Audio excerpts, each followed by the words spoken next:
Hey everyone, today we're going to be taking a look at Cannibella from Goremall Instruments. There are two different ways that you can open up Cannibella inside your host DAW. The first one, obviously, you can just load Reaktor's VST and load your ensemble through there, or you can use it through Complete Control. I highly recommend to use anything in Reaktor with Complete Control because that's when you can really take advantage of the keyboard lighting functions if you have an S61 keyboard or machine or something like that. And plus you can really avoid a lot of bugs with a lot of different ensembles I've noticed inside Reaktor if you just use Complete Control instead of using Reaktor VST. So quickly, I'm just going to go over how to use Complete Control and kind of how to set everything up. If you don't have Complete Control, it's free from Native Instruments. You can just go to your account and download it there, or go to their website and you can download Complete Control for free. They'll actually give you a bundle if you do that too. It's like some free stuff, I believe, just a couple of free ensembles and things. So first off, I have everything loaded in the User tab here inside Complete Control. This little person button right here switches between User and your commercial stuff. So if I have User deselected, obviously we have Synth here and all of my Native Instruments Complete products. Click on User. This is going to show something completely different here. This is just going to show Reaktor, and then there's another product there. But from here inside Reaktor, the first tab is where you would select Reaktor, and then in here is where you would select your product, this one being Cannibella. And there we have all of our presets. And how I did that, if you go into Complete Control under Edit Preferences and in the Library tab, you want to click on your User tab. Make sure that this button here is checked because that's going to scan all your different ensembles every time you start up Complete Control. And here you just add a custom directory on Windows or Mac. I'm not sure what ridiculous version of Mac OS they're using right now, but you just add the folder right there and rescan, and this folder right here obviously has all my Goremall Instruments products. So, and close. As you can see here, this is all in one folder. I have everything from Goremall Instruments. Normally I have all of my Reaktor user library files in here, so there's about 25-30 different files, different instruments and stuff from a bunch of different developers I like to go through.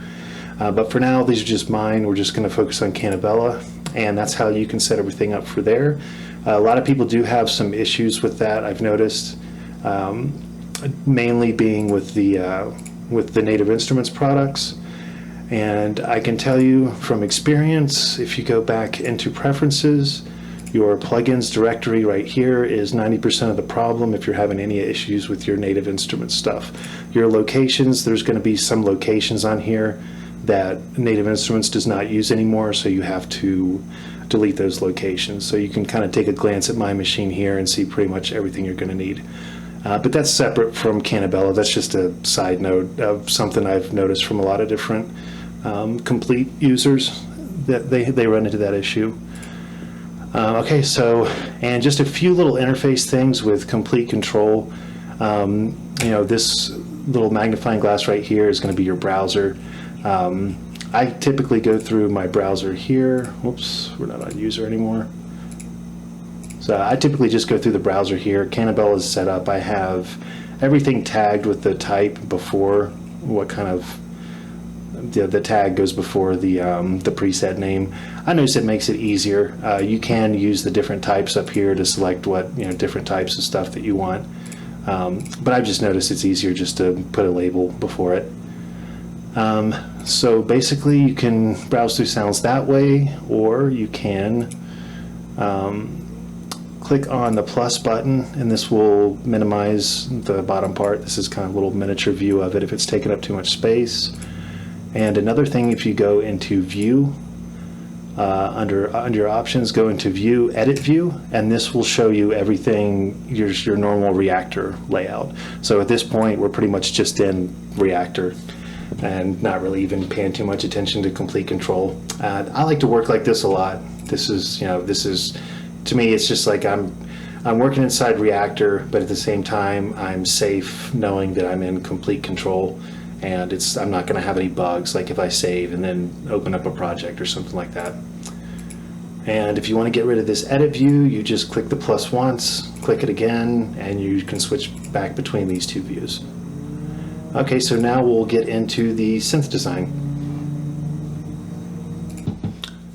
So Cannibella is basically split up into 3 different parts. Your first part is your choir simulation. So this is a bunch of different choir samples over here, and this has an FM section, so you have kind of like an FM synth over here just with 3 operators. So it's a really miniature kind of FM synth, but you'll find that you really only need like 3 or 4 operators to really make some good sounds with FM, or in this case it's phase modulation synthesis.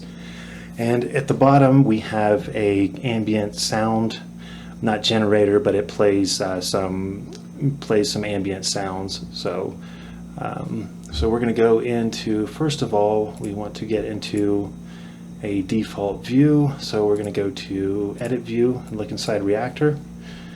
Also, alternatively, your panel sets over here, you can switch between compact, header, full panel right there if you'd like. So we're going to our presets tab. In keys, there's going to be an initial patch right here. And this is if you want to just start completely blank. Just switch the blank patch. So we'll get started with looking at the choirs. So these 2 active tabs here, this will turn on or off whichever one of these different ones you want to have on. And this button right down here will turn on or off the sample player. So we'll start with choirs, make sure it's active. So this button up here, this is where you select your choirs, and there are quite a few different ones you can choose.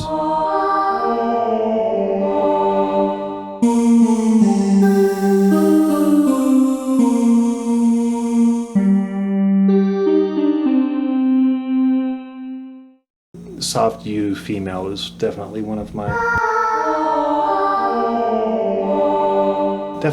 favorites, so we'll start off with that. So now there's where you select your choir, and this can be a little tricky here with the with the controls here, but once you get the hang of it, it's not too bad. Your amp and your pitch, this is basically just tells you which one of these envelopes you want to assign to either the pitch or the amplitude. So in this case, we have our amplitude. You can select 3 different envelopes, and they're all down here: envelope 3, envelope 2, or envelope 1. And to give you an example, we have envelope 1. Or if we switch it to envelope 2,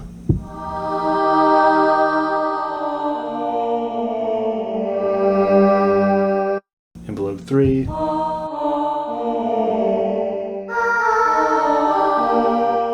and this sample already kind of has like an attack with it, so you're not really going to get too much of a sharp attack, but you can get the point of what's going on. So we'll start with 2. I always have this for like pads and things like that. So just a really soft attack and really soft decay on that. Okay, so this is where you select your envelopes. Now if you want to go to pitch, if you want to do something and maybe add like a little bit of pitch modulation to that, like let's say we want envelope 3 to adjust our pitch, we can do something kind of weird.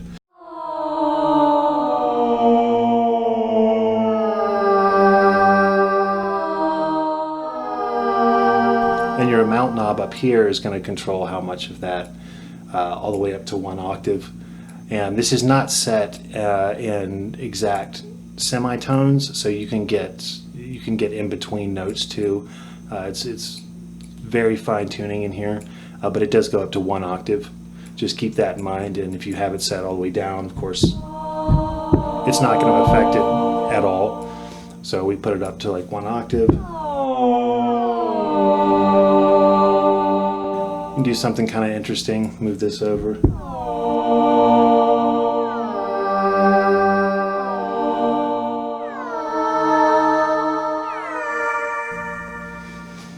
And your invert button here is going to invert that. So as you could hear before, it's going from high to low. Now it's going to go low to high.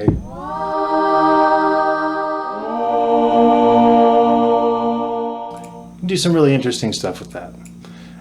So we're going to go back to our amp, and in your amp controls here, we have a spread knob, and this is just a voice spread, so it spreads out your MIDI notes just arbitrarily left to right. It's very subtle, but it does help to kind of avoid some phasing and things like that. So I typically have the spread knob turned on. And down here at these controls are going to be identical here and also in the carriers and also in the sub oscillator. So these are pretty standard controls that I use in all my synths. You have your bend range here. This is just going to be, I have it set to 2 right now. You can set it all the way up to, like, you know, I think I have it set to 12.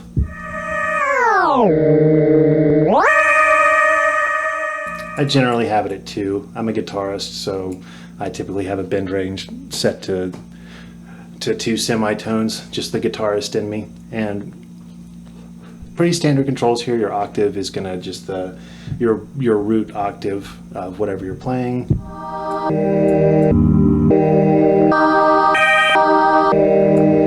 Semitones, obviously your semitones.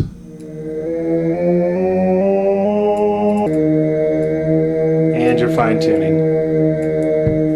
Now the next button right here, the AT-MW, that stands for aftertouch or mod wheel. Now when this is selected, that means that the vibrato is only going to be applied when you're using the mod wheel or you're using aftertouch. When it's off, then that means the vibrato is just going to be applied regardless. Now I'm going to turn it on, and you're going to hear there's only going to be vibrato when I use aftertouch.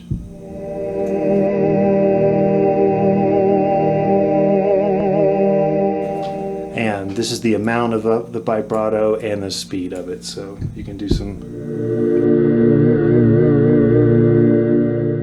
If you want it to be more like how the real life vibrato, you set the speed up and the amount down a little bit.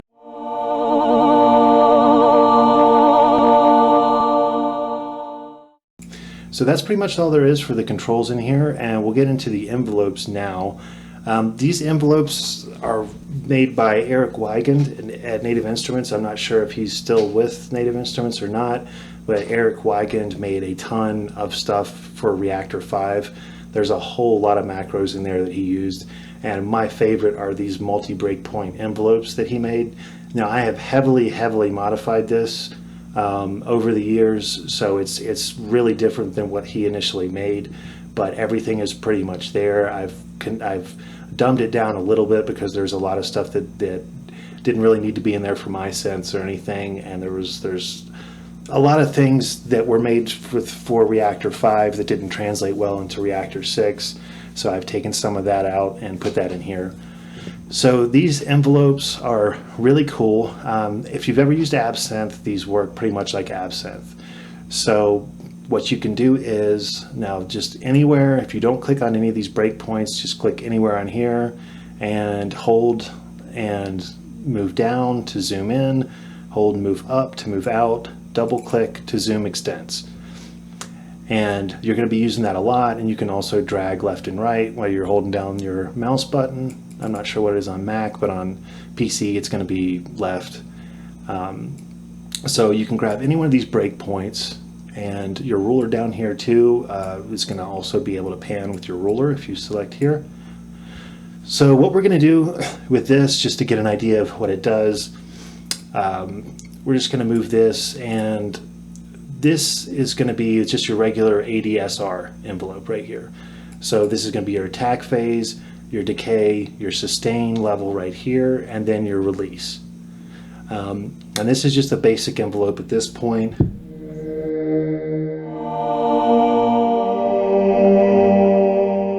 And one thing that's cool about this is you see these two white lines here. This is going to be your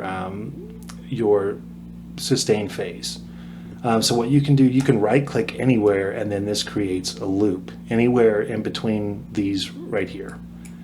So actually this line right here is going to be the start of your loop, and it will loop between wherever this line is pointing to and your sustain phase. You can also right click anywhere after your sustain phase, and you can create like a little envelope on your release. As you can hear there, kind of the sound volume kind of bounces up when I release the note. Probably a lot easier to hear with the pitch, but you can right click again to delete any of those. The only thing you can't delete, you can't right click and delete anything with the initial ADSR. So just keep in mind, pretty much when you're going to right click, just right click in between these white lines right here if you want to create, you know, some breakpoints, hence the name multi-breakpoint. As far as looping is concerned, if you're going to create like a looping, it would make sense to just move this back and then right click here for a loop, but that's not the way this envelope works. What you want to do if you want to loop something in time is grab your decay knob right here, your decay point right here, move it back. You want to right click again and create another. This is going to be your loop start. As you can see, the dotted line goes to the loop start, and then you move that back to about right there. Now this is going to be looped to there, so you have to add an extra one. You can't just loop. It doesn't start looping here to here, it starts looping here to here. So if you want something to loop from like just the beginning of your gate note, you're going to want to put your breakpoint back there. And as you can see, the grid right here, this shows 30-second notes. So obviously this is 1T, ET, anti-UT, 2T, ET, anti-UT, 3T, ET, anti-UT, etc., etc. You know, if we zoom up, it goes to 16th notes, and you see 1E and a 2E and a 3E and a 4E and a, and then you can see the larger line starts at 2. So this is one of these envelopes where you're going to have to get really good at what you're looking at visually. The grid, it's very accurate on what it shows you. We have 16th notes again, and this is going to be 2 bars right here. 1, 2. Double click, now we're back at 30-second notes. So when I have everything, I want to basically create a loop that's just going to be 1 bar. So that's going to be 4 notes, 4 whole notes. So I'm going to move my sustain phase right here. Remember, this is our attack. This is our decay. This is our loop start, as you can see with the white line right here. And this is our sustain. So I want to move this up here, and I'm going to right click here, and this is just going to create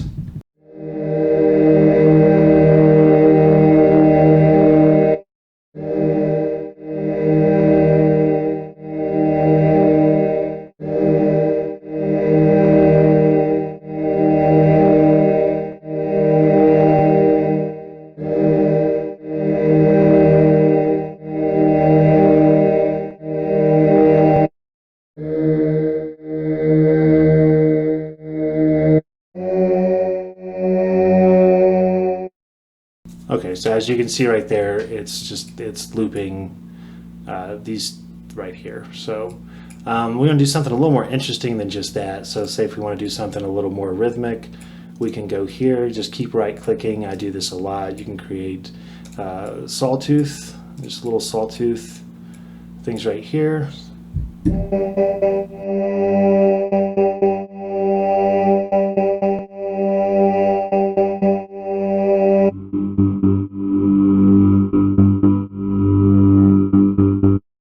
And as you can see, when I'm releasing a note, because the release phase is all the way down here, it's just releasing,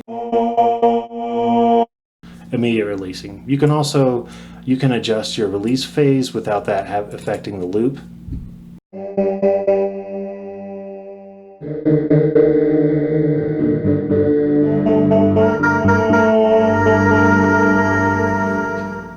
But for the sake of the tutorial, we won't worry about a release phase. And that's how you can kind of create a loop, and you can do all kinds of really interesting stuff with that, as long as you keep in mind that if you're like, we'll go to this envelope, you can't just right click here and do something like this without keeping in mind that you have to first your first right click is going to be the loop start. So as long as you keep that in mind, you'll be good and you'll understand how to edit a lot of the things that I've made in there. And another thing to keep in mind too, you can adjust the curve, the type of curve, the Bezier curve here with these knobs in the middle.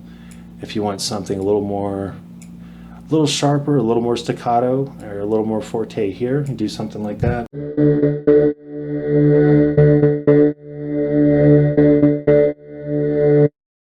And that's how you use the envelopes. So the only other thing to keep in mind with the choirs section is that we have a sub oscillator right here. Now with these two buttons here, you turn on the choir or turn off the choir with this one, and your sub oscillator right here. And when you switch over from envelopes to sub oscillator, this is where you see your controls for your sub. Now, the thing to keep in mind with these sub oscillators is these are just wave files. They're not really wavetables because they are, but they're not wavetables in the sense that you have the capability to really pinpoint down the position of your table. It more or less plays a sample and then reverses the sample and loops that.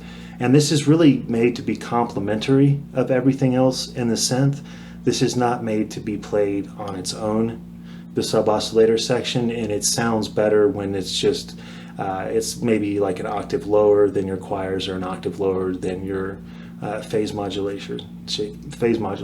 So, and from here, we'll see what's going on here. So this is just going to be the same. Your envelopes, it's going to select which envelope you want. We'll do envelope 2 because I think envelope 2 is not being used. Correct. So we'll just do something simple, just a simple ADSR envelope here for 2, and you select your different types of oscillators here. We'll do there's PME waves, square, sawtooth, a bunch of really interesting things.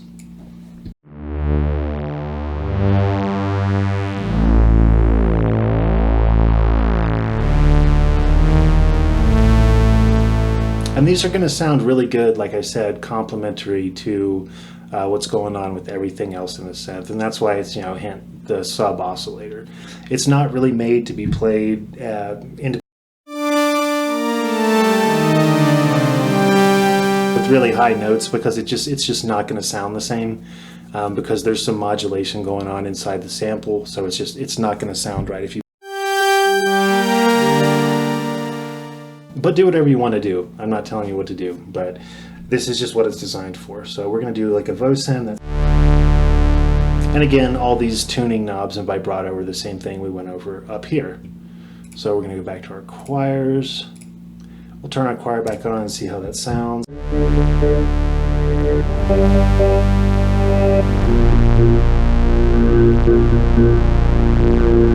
A little loud, so we can turn down the level here.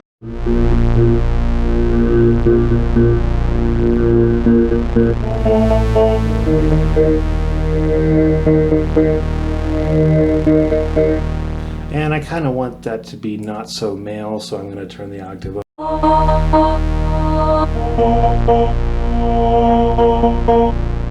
And keep in mind, everything in this synth is velocity sensitive. There's no option to turn off just a specific velocity or just have velocity sensitivity. So I kept everything with velocity sensitivity. So that's everything with the choirs section, and now we'll look at the effects. Probably best we look at effects next. Okay, so the bottom section here on the left, we're going to have our effects, and the right, we're going to have effects and filters and a mixer section. So we'll go over here all these real quick. These are very, very basic controls, so we're just going to go over them pretty quickly. Obviously your EQ, I shouldn't have to go over how to use an EQ. This is just a 10-band EQ. Obviously the lower over here are going to be the lower frequencies, higher are going to be the higher frequencies, and you can fine-tune everything how you want. If you have some highs that you don't want or some lows that you don't want, this is really good for fine-tuning those. And we're going to get to the reverb first.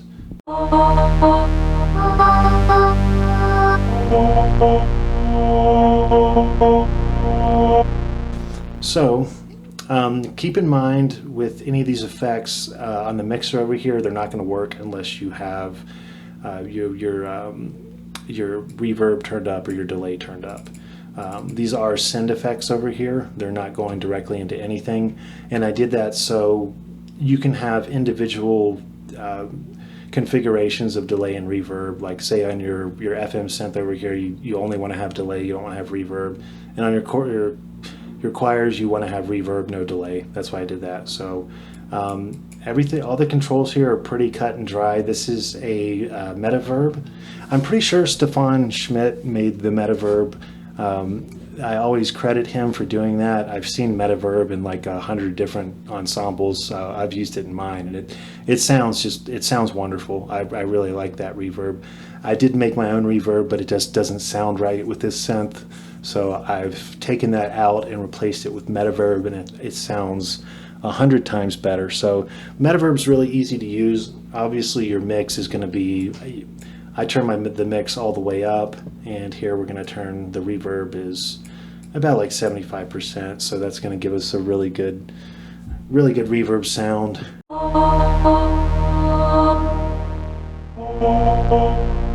Obviously your size, if you want to turn your size down, this is going to be more of a room reverb. Turn it up, and then you're going to have like a really long haul reverb.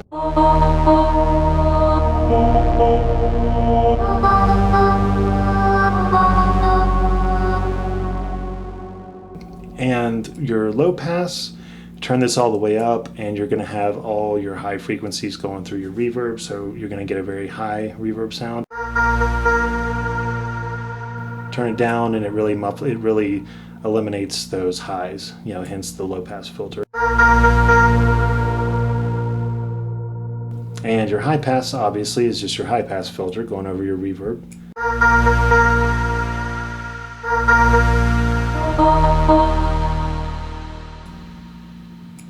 I usually keep them both normal. If I have a very large size, I usually try to kind of dampen it a little bit with the low pass, just so it's not just all over the place with your reverb sound. It sounds really good. And these controls here, this is going to be your mod and your mod time. This is obviously the speed of your mod, and the mod just creates an LFO of the diffusion.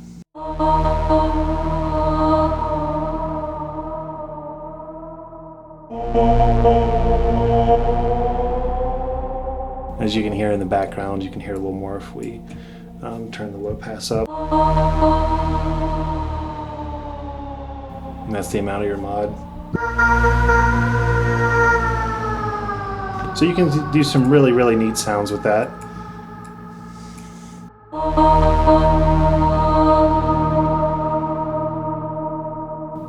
And another thing too, if the animation here is getting on your nerves, you can always just turn it off with that. I like the animation. You get to where you really don't even notice it, and once you've been doing a lot of stuff with this, you really don't even notice that thing doing anything.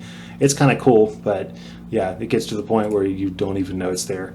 So you can turn it on and off there, and just quickly too, these are going to be your preset tabs. I'm not going to switch them now because I'm building a sound. You can hit next or previous, and that's going to take you to your next snapshot in the bank that you're currently working in. So if I were to hit next now, it would go to Pot of Gold. Hit next after that, it would go to Violin Quinn, etc., etc. Previous would go to the previous. So it's a really, really quick way to go through your snapshots on here without having to, go up here or anything. If you just want to, just click real quick and just browse through stuff super quickly. So we went over that. Now we're going to go over the delay. Probably going to go over the delay. We're going to put that on our bells or whatever we do over here with FM synth. So we'll go over that here in a little bit. This is a built-in compressor, and it's really important.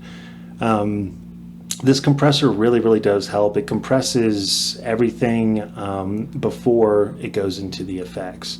So this is it really, really helps with clipping, just having a compressor. I typically have the attack on my compressor turned all the way down, my release somewhere in the middle, my threshold You know, thresholds usually, depending on if it's a bass, I'm going to have a much lower threshold, a much higher ratio. The knee, with this type of sound, a knee really isn't that important, but it's there anyway. If you want like a really sharp knee, or if you want a really soft knee, you turn it all the way up. But that's really, really crucial with drums. It's not really as important with a synth like this, but it's still there if you want it. So we'll put this back to kind of where it was.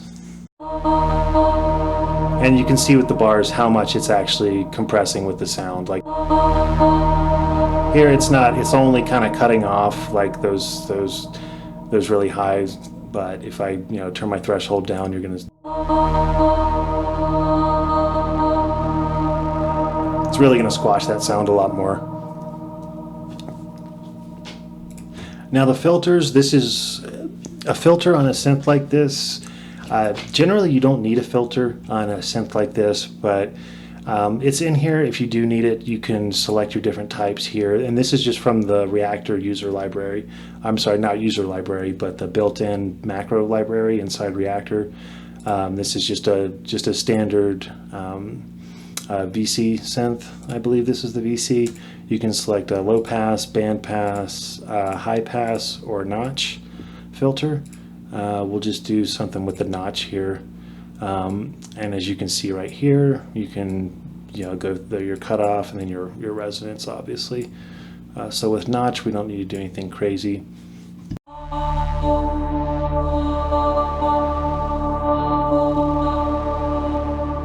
And one thing that is cool about this, you can, it's got a little built-in envelope that I put in there. So we want to turn this up here. Let's see, about like right here. And your attack and release. Now when you hit a key on the MIDI keyboard, this is going to affect your cutoff. So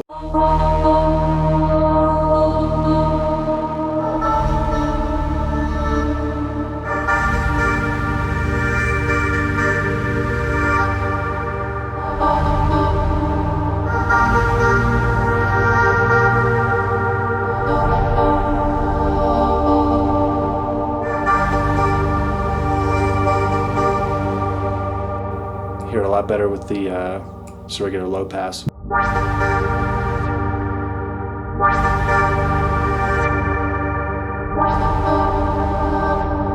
And that's going to affect everything except for the samples. Your filter is going to filter the choirs, and it's also going to filter your carriers. So that's what everything that filter affects. And we're going to just go ahead and turn the filter down like it is non-existent, and just have everything pass through it for the sake of the tutorial. I don't do a lot of stuff with the filter. Again, it's just something in there if you really want to filter something you're working on, or filter one of these sounds. It's in there if you like to do manual filters or something like that. So, and the mixer section too. Again, we'll just go over this briefly. These are the sends for either the reverb or delay for your chorus here, or your choirs rather. And your pan, if you want to pan left to right. And this is the individual level of your choirs section.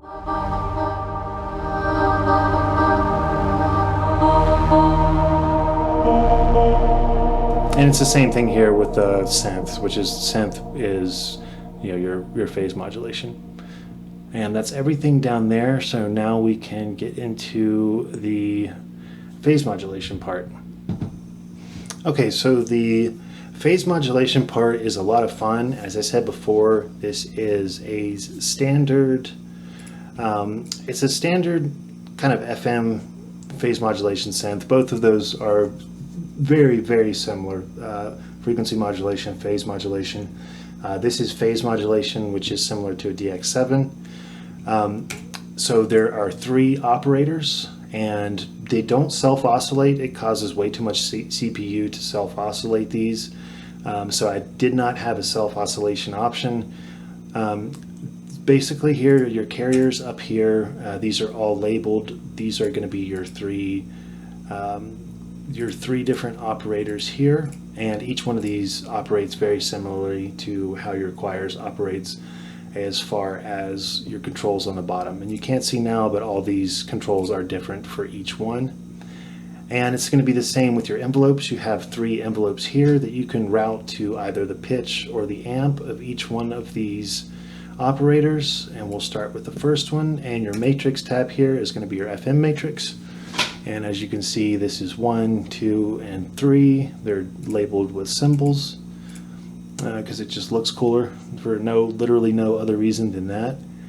And the only difference in all of these is your first one is going to have a sub oscillator, and this is just a standard sine wave sub oscillator that you can shape into more of a sawtooth, saw/square wave with your sub shape here, and that's literally just for the purpose of adding just some subs to your sound.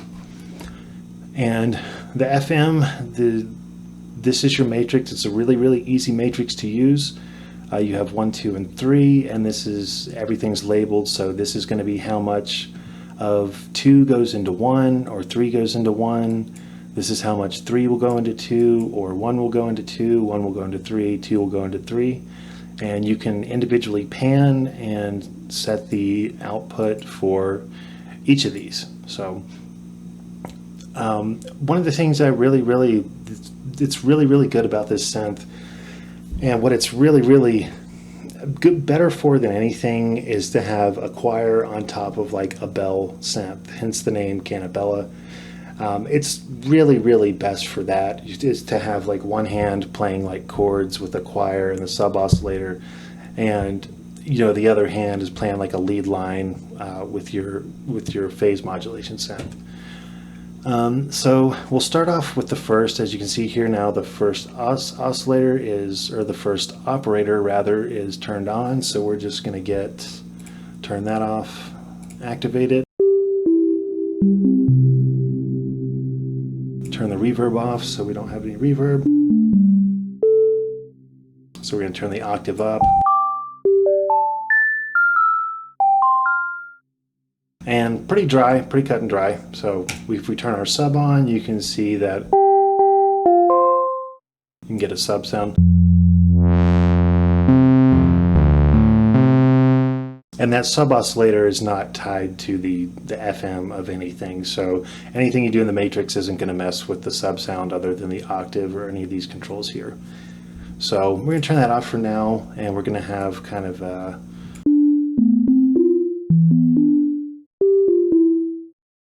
and I'm going to go select which envelope I want. And I think this looks good, envelope 4. We're going to go over to 6 and kind of put 6 down here. This is something I really like to do as far as making a bell. You have a very short, very sharp attack on, you see we're all the way down to 128th notes now. Very short and sharp attack on, let's say, 3 over here. And we can put this amp to 6. It's already set to 6. And if we go back to 1 in our matrix, and I want to take 3. See, right now you can't hear anything from 3. But if I turn up the volume, you're going to be able to hear it a little bit more.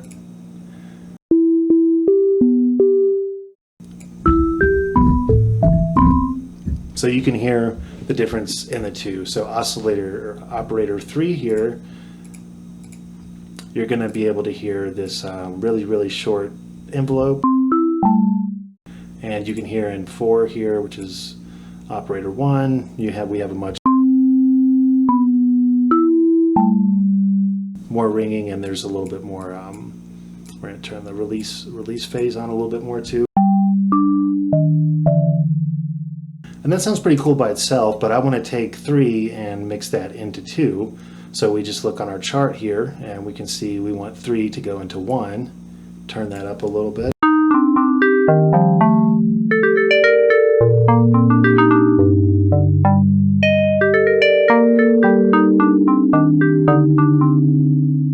Sounds cool, but not quite what we're looking for. So let's mess with just the tone. We'll mess with the semitone, put it up 3 semitones.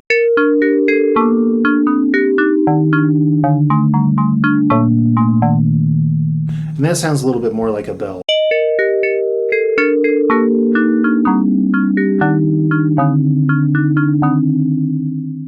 And you can do a lot more with this too. We can go to 2. We haven't messed with our second operator yet.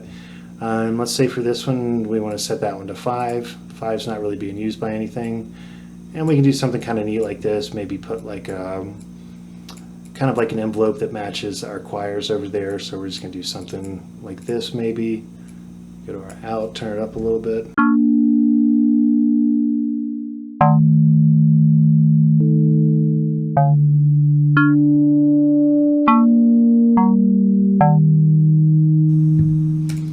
And if you want to get a different effect with that too, we can put 2 into 1. So now you're going to have 2 different things affecting this first operator right here.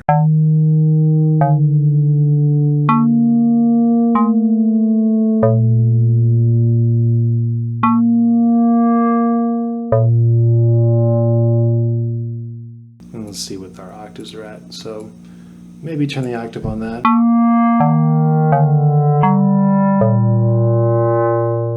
And keep in mind too with this, it's velocity sensitive, so your velocity is really going to have a very, very big effect on how this works. So you have a very low velocity there, but if I hit the keys really hard,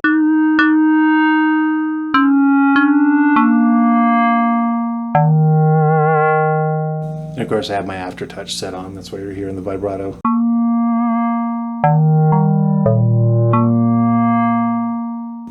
And you can just keep messing around with knobs. Let's say, okay, well, 2's not really that, you know, that rush sound really isn't really doing anything. So, you know, you can put 1 into 2 and really kind of get some interesting sounds.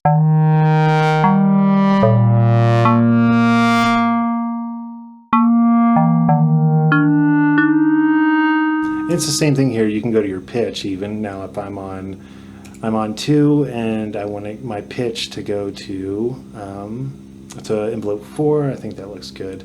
Actually, no, we'll put our pitch to envelope 5. So, and then turn that up.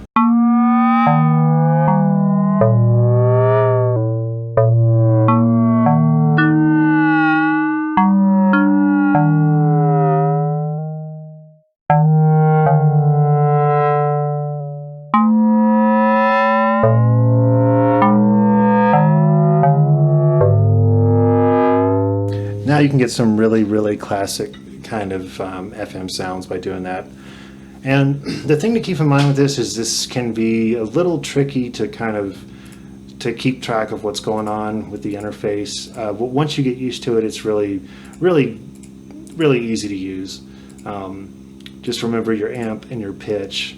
So if you're switching one of these to one of these envelopes, you don't hear anything, chances are maybe you're on the wrong one. So just 1, 2, 3 and 1, 2, 3 on each one of these envelopes.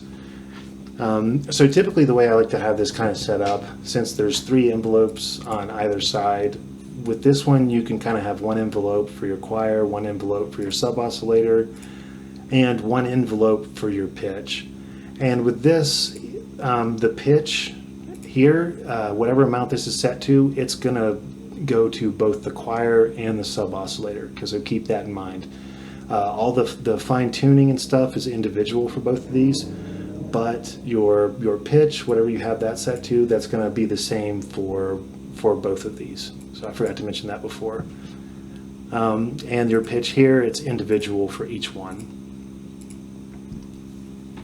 And you can turn that off there just by clicking on there if you don't want to see those. I always like to have them on.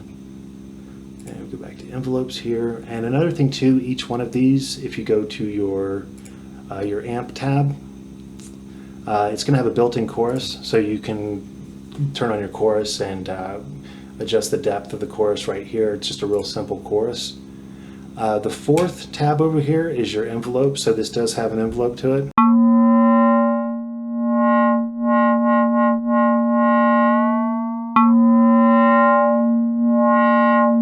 And you can link that to an envelope too. We'll link it to 5.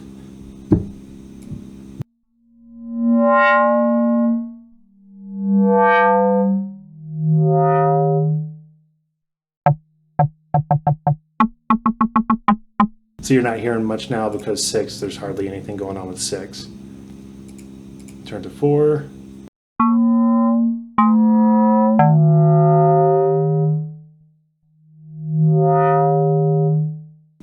Or you can just turn off link to envelope and turn it all the way up, turn your resonance all the way down, and this is pretty much just going to have just the signal going right through it. And you can turn on your chorus.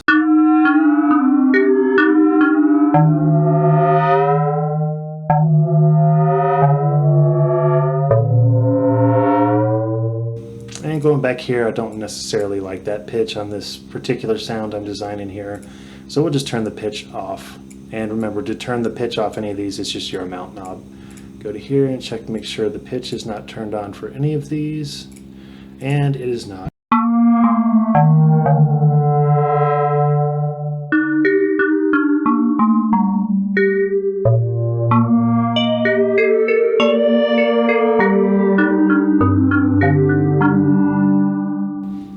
So there we go. Now we have a kind of a bell sound. Of course, you can mess around with this and make any kind of sound you want. You can make all kinds of different sounds just with 3 operators. But again, this particular synth is really made just for kind of like bells.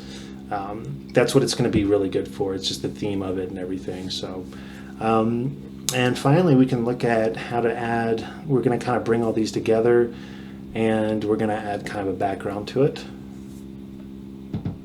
Okay, so now we have 2 different sounds we're working with. We have kind of like a bell FM sound, and we have like a choir kind of strange, like moving choir rhythmic sound.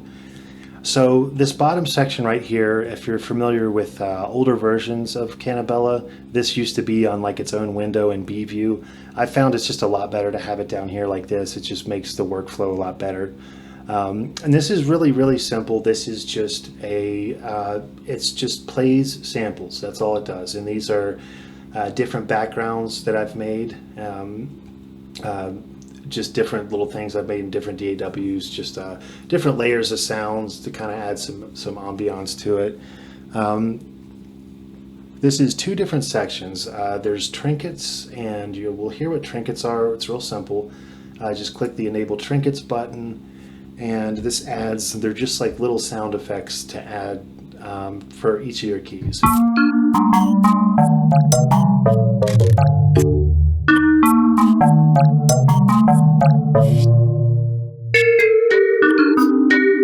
So really neat, kind of like if like a Tim Burton-esque kind of like Toy Story. Obviously he didn't make Toy Story, but this is kind of like a toys kind of like thing, something like a, something you'd see in one of his films. This is very much inspired by like Tim Burton's work, and like the movie 9, if you've ever seen that, or like Corpse Bride. Corpse Bride is one of my favorite movies, so this is what a lot of this is inspired from.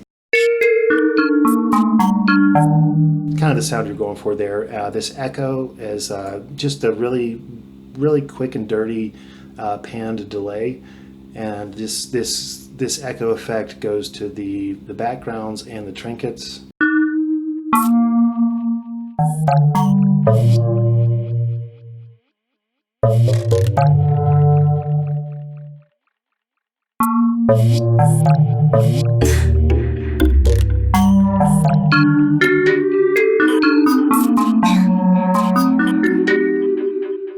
So it's kind of neat. You can do some really neat stuff with it. Again, this is one of those things you're going to want to use. I don't really recommend using that in like songs per se. This is going to be really good if you're doing like score work. And that's what this whole synth is really good for more than anything, is doing score work.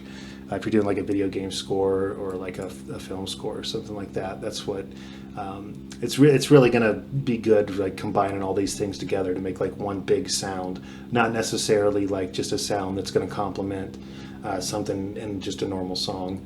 But again, you can use it for anything. So we have our trinkets set up right there, so we'll just keep those on. For now, we'll just keep those on. And here are your zones, and from here you can select what keys you want to be assigned to your choirs or your FM synth. So we'll go to synth zone first, and we're just going to split this up. You can left click to select the left side, hold down right click to adjust the right side, and you can see what note it stops on there is what note it's going to be. I'm using a 61 key keyboard now, so we'll just put this to C6 because that's the last note on my 61 key keyboard, and we will start it at C3 or C4, so we'll start at C3, and then we're going to go to our choirs, and we only want these to go to B2. So now that's going to separate each one of these. So left hand is going to play the choirs and right hand is going to play synth zone. And so we can turn this back on.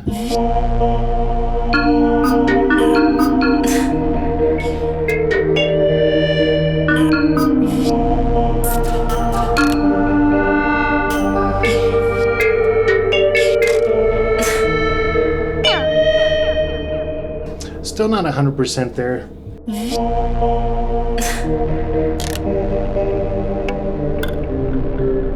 The choirs are sounding really good over there, but there's still something missing from our carriers. So first off, they're a little loud, so we're going to turn them down. And now we're going to add some delay, so we can turn our delay up. And now's a good time to look at the delay. And this is a dual sync delay from the built-in Reaktor macro library from Reaktor 5. And we're going to turn our wet knob all the way up here. You can adjust individual times, 16th, eighth notes, quarter notes, half notes, or a whole note. I usually do something like 16th notes for the left side, eighth notes for the right side. Your feedback obviously is going to be how long the delay goes for. And high cut, low cut, similar to the reverb here, your high pass filter and low pass filter. This is just going to cut out the lows. This is going to cut out the lows, and this is going to filter your highs. So high cut is a low pass filter, low cut is the high pass filter. And your LFO is just going to create an LFO. It's just going to kind of modulate the delayed sound just to kind of avoid phasing. Phasing can be real problematic with delays that don't have any kind of a modulation. And this is your phase offset, and this is the speed of your delay modulation.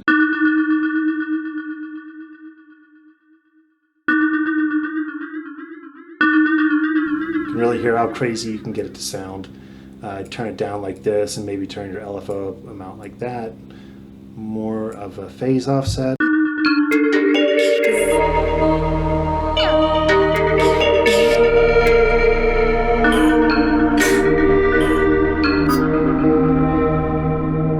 Still a little bit too loud, so we're going to turn our choirs up, turn our synth down a little bit.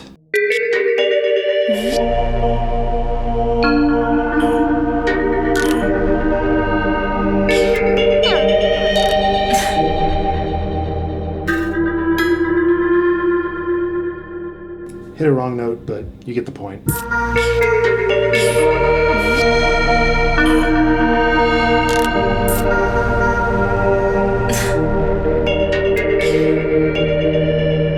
You can see for something like this, the trinkets really don't work. Trinkets are going to work like if I don't have the choirs on, but they don't really work with the pads going in the background. So I'm going to turn them off. But you know how to use them if you want to use them.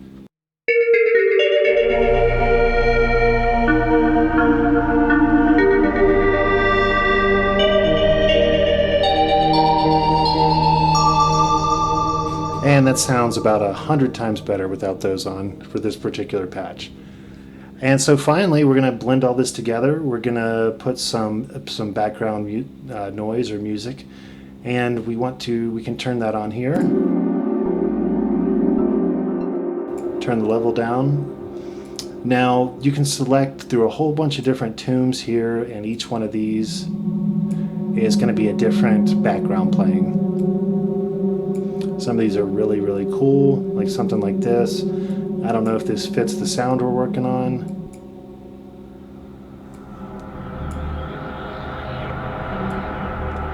These are really fun to just kind of browse through.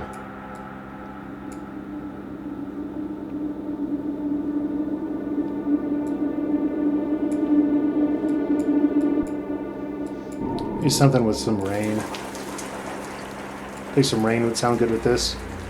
Now if we turn the gate link button on, Now it's only going to play this. If this is off, it's just going to continually play this, no matter whether or not you have a MIDI key pressed. Turning the gate link on is only gonna activate or play the sample when you hit a key on your keyboard. So it makes it a lot easier to kind of manage something like this going on when you're putting it into a real song.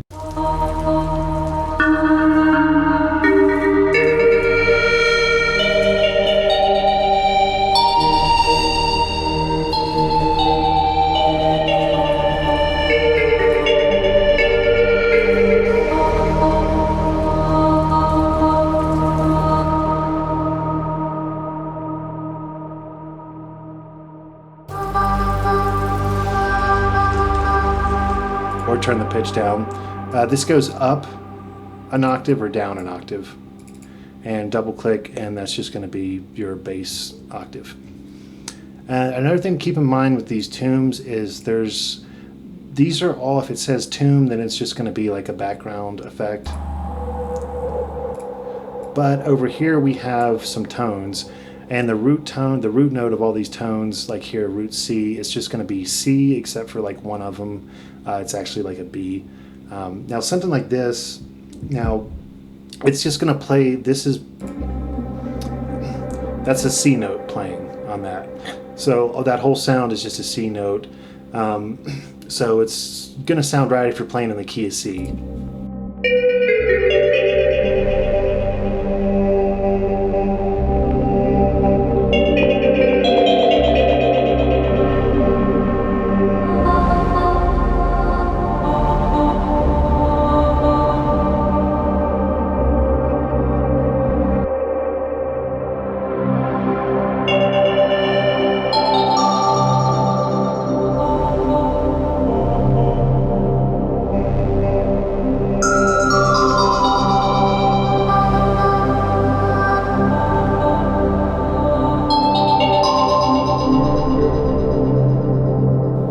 But if you want to go through there and say you want to play in the key of D, you can move it up to C sharp D, and now it's going to be playing in the key of D. And this is your attack and release of when you want this to play with your gate signal. And we have a high cut and a low cut. And as you can see in here too, all of these are automatable knobs. So anything I'm clicking on obviously is going to be put into an automation lane if you want that. So let's see. So now we're going to play in the key of D because we moved our pitch up to.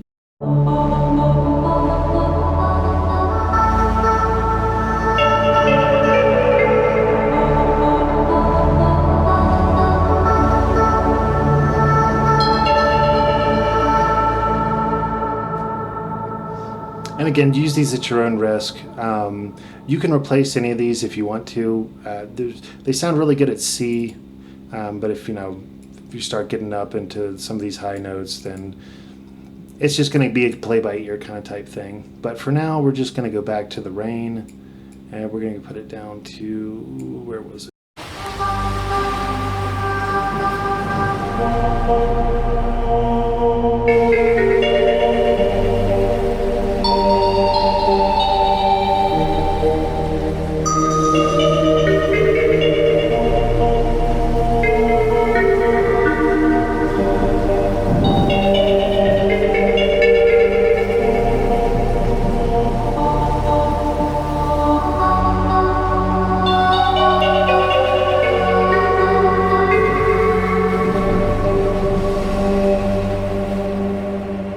So that's pretty much all you need to know with using this. It's a lot of fun.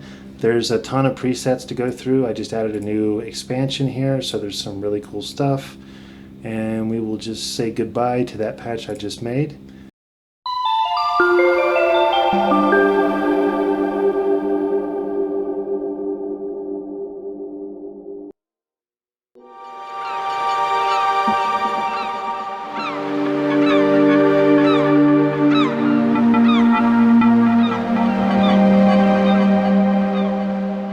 And so that's how you use Cannibella. And last but not least, we're going to get into how to, if you really want to replace these samples, you can make your own, you can do so.